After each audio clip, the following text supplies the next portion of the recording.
Hello again, number 5 project writers. So week 2, we've been given a special challenge, and the challenge is to come up with some positive stories about the future. And these are for the acting group, which is another one of the 5 strands of the number 5 project, to read to residents in residential care homes in the local area. So I think this is a really nice opportunity to do something positive within our community, and also to work collaboratively together. I'll explain it a little bit, and you will find all the information you need anyway in your pack that I've sent you. So what you're going to start by doing this week is writing a list. So before you look at any of the rest of the activities, just focus on the hope list that I've given you at the start, because that's really all about you. That's just thinking about your own life and thinking about some hopes, things that you would want in the coming weeks, months, coming out of lockdown, just your own kinds of hopes and dreams. Once you've done that, and you don't have to share that with anybody, so you can really just have a nice think about that.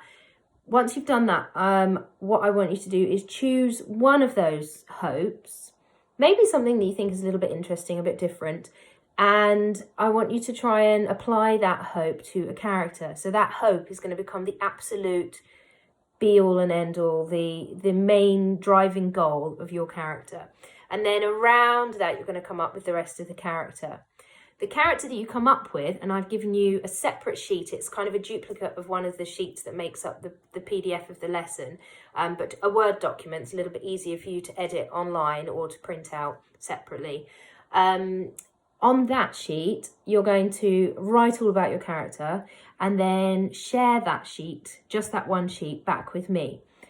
What I'm going to do once I get the sheets is I am going to redistribute those around the group so that hopefully everybody at the beginning of next week has a character to work with, which is not the character they came up with, but somebody else's character. It might mean that if some people don't get back to me with a character, which is fine, because sometimes, you just have a busy week and you don't get to. But if you don't get back to me with a character, what I might do is just use somebody else's character a few times if necessary.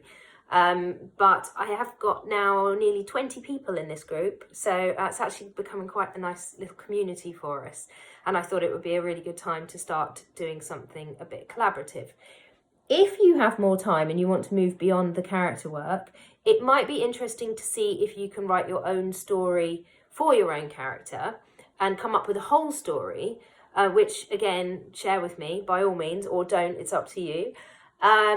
It might be just interesting to see the difference between a character that the story that you come up with for your own character and the story that somebody else comes up with given the exact same character, because I think that's often kind of fascinating to see what different directions we're taken in our imagination.